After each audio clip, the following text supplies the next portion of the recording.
Assalamualaikum warahmatullahi wabarakatuh. Sampurasun semuanya, selamat pagi.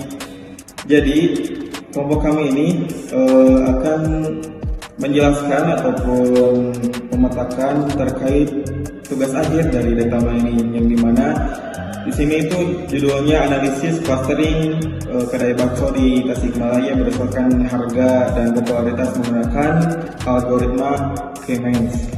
Pernah gak sih kalian mencari kedai bakso yang populer di Tasikmalaya ataupun yang sangat legendaris di sudut-sudut di Tasikmalaya? Nah, maka dari itu, kelompok kami membuat riset sebagai solusi atas kebingungan kalian mencari bakso di Tasikmalaya dengan rating tertinggi. Bagaimana solusinya? Tonton sampai akhir. Sebelum kami membedah materinya, izinkan kami memperkenalkan diri terlebih dahulu. Saya Fadil Wasain sebagai Project Leader.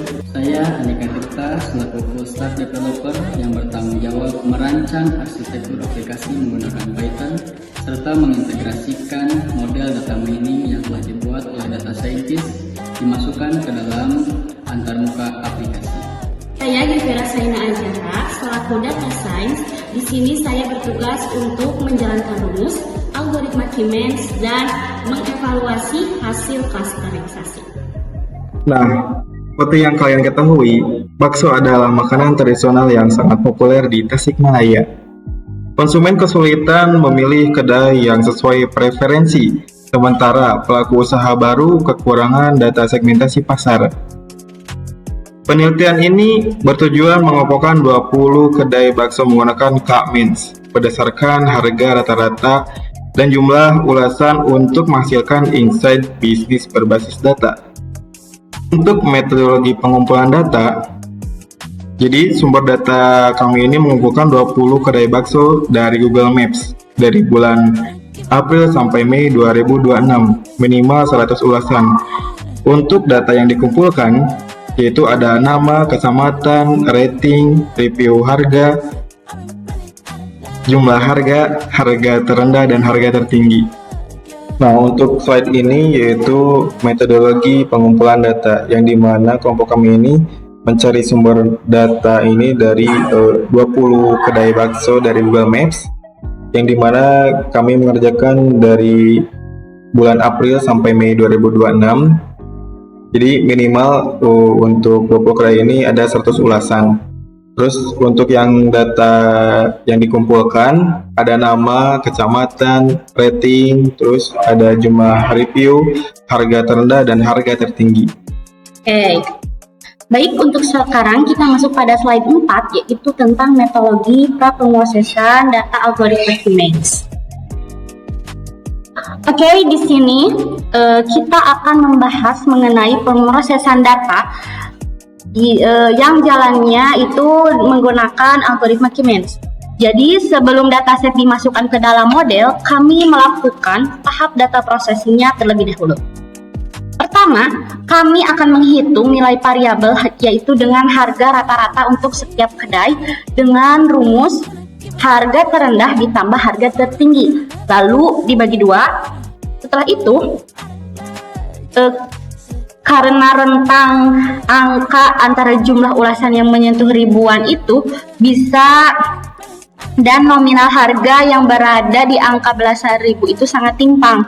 Jadi antara jumlah ulasan yang menyentuh ribuan dan nominal harga yang berada di belasan itu menjadi datanya itu terlalu timpang gitu ya. Jadi kami wajib menerapkan normalisasi antara min dan maksimal scaling gitu ya. Nah, untuk langkah ini sebenarnya sangat krusial untuk menyeimbangkannya, yaitu menyeimbangkan dimensi harga dan jumlah ulasan ke skala setara antara 0 hingga 1. Sehingga tidak ada bias variabel saat penghitungan jarak. Di dalam dataset kami pastikan itu diusahakan ya, tidak terdapat data yang kosong atau missing value. Gitu. Nah, nanti kalau semisal datanya sudah siap, algoritma K-means dijalankan menggunakan parameter optimal. Jumlah cluster ditentukan sebanyak K sama dengan 3 ya, berdasarkan visualisasi metode elbow mengukur kemiripan antara kedai dengan rumus jarak Euclidean. Batas iterasi maksimal itu ada di 300 dan nilai toleransinya ada di konvergensi sebesar 1 min 4. Seperti itu. Next, sekarang kita masuk pada slide kelima, yaitu tentang hasil klasterisasi. Untuk hasil klasterisasi ini, kita mencoba bedah dulu hasil analisisnya. Nah, di kelompok kami itu, kita setelah melalui proses komputasi, model kami berhasil memisahkan data menjadi 3 kelompok klaster dengan evaluasi Stillholt score sebesar 0,51. Nah, jadi angka ini membuktikan bahwa struktur klaster yang terbentuk sudah tergolong moderate atau cukup bagus ya, cukup kuat secara statistiknya. Nah, di 3 klaster kedai bakso ini, Tasikmalaya, dari 3 bakso Tasikmalaya yang dihasilkan itu ada klaster ekonomis, yaitu terdiri dari 8 kedai yang menunya itu terdiri di antara rata-rata harga 15.000 dan memiliki 750 ulasan. Nah, ada juga yang menengah, itu masuk pada 8 kedai yang kita pilih. Rata-ratanya itu harganya di kisaran 20 dan memiliki kurang lebih 1006 ulasan. Dan yang terakhir itu ada yang premium. Nah, kelompok ini adalah kelompok eksklusif yang hanya berisi 4 kedai dengan rata-rata harga menu yaitu kisaran 27.500, namun memiliki popularitas yang luar biasa, yaitu sampai ada 1.300 ulasan. Seperti itu. Jadi ada klaster ekonomis, menengah, serta premium. Setelah itu kita masuk pada profil klaster bakso di Tasikmalaya, ya. Nah, di sini kita akan melihat lebih dalam mengenai profil dan karakteristik dari tiap klaster. Nah, kita lihat dari pertama itu di klaster ekonomis ya. Karakteristiknya adalah menawarkan harga murah ya. Dari namanya juga udah ekonomis ya, berarti murah gitu ya.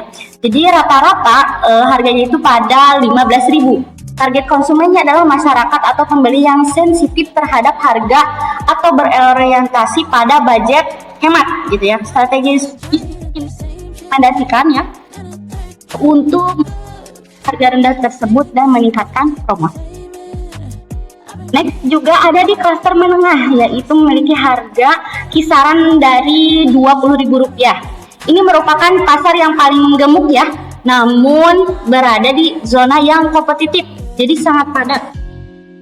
Jadi karena kompetitif, strategi utama yang harus dilakukan adalah diferensiasi rasa serta meningkatkan kualitas layanan. Dan yang terakhir itu ada di klaster premium. Nah, di klaster ini mereka memiliki harga yaitu rata-rata pada Rp27.500. Konsumen di klaster ini sangat fokus pada kualitas yaitu quality confusion ya, quality focused gitu. Nah, untuk meningkatkan atau mempertahankan dari klaster ini yaitu strategi komersial, yaitu dengan wajib menjaga kualitas bahan baku dan pengalaman makan pelanggan, gitu ya. Nah, jadi agar hasil riset sains data ini bisa diaplikasikan secara nyata dan interaktif oleh masyarakat maupun pengusaha, dari sini kita lihat ya. Setelah saya menjelaskan tadi dari awal dari metodologi sampai profil, kita coba mengaplikasikan yaitu oleh teman saya yaitu Andika. Dia telah mencoba mengimplementasikan ke dalam sebuah sistem aplikasi prediktif yang sudah dia dibuat seperti itu. Mungkin dari saya sekian, terima kasih. Rekan-rekan semuanya dan Bapak dosen pemampu yang saya hormati, untuk selanjutnya ada demonstrasi aplikasi di mana sebelum demo saya akan menjelaskan terlebih dahulu. Jadi aplikasi ini bernama aplikasi digunakan untuk memprediksi klaster, ya. Menginput data kedai baru untuk mengetahui segmen pasarnya. Terus memvisualisasikan scatter plot dengan warna merah itu kelasnya premium, biru itu kelasnya menengah, dan hijau kelasnya ekonomis. Lalu outputnya ada label cluster di atas, yang dimana nanti sebagai filter menguji karakteristik segmen dan juga merekomendasikan strategi bisnis, mana yang lebih tinggi dan mana yang lebih rendah gitu. Lalu ini juga bisa menjadi rekomendasi bisnis-bisnis pengusaha baru, terutama kuliner pada kuliner-kuliner lainnya gitu ya. Di sini ada 3 kelas yang mungkin bisa menjadi bekal dan pelajaran untuk kita yang akan membuat usaha baru, terutama kuliner. Yang pertama ada kelas ekonomis. Kelas ekonomis ini modalnya kecil dan mudah masuk, tapi marginnya rendah. Namun untuk memitigasi hal tersebut, strateginya adalah harganya murah, dan juga sebagai pengusaha, sebagai penjual ataupun pihak-pihak yang di usaha itu harus meningkatkan promosinya gitu. Lalu di kelas menengah ada juga bisa disebut dengan pasar paling kompetitif. Nah, strateginya adalah diferensiasi rasa dan kualitas layanan. Lalu premium.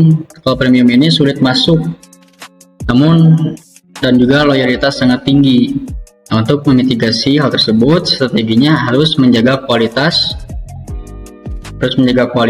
bahan dan juga pengalaman dari si pelanggan.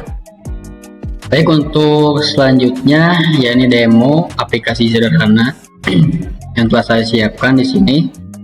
Nah, di sini adalah dashboard clustering bakso yang dimana dibagi jadi beberapa cluster. Di sini ada cluster 0, cluster 1 dan 2. Untuk total semuanya ada 20 kedai. Namun nanti kami sedang memfilter per clusternya. Di sini cluster 0 nanti berapa totalnya, di cluster 1 berapa, dan di cluster 2 juga berapa.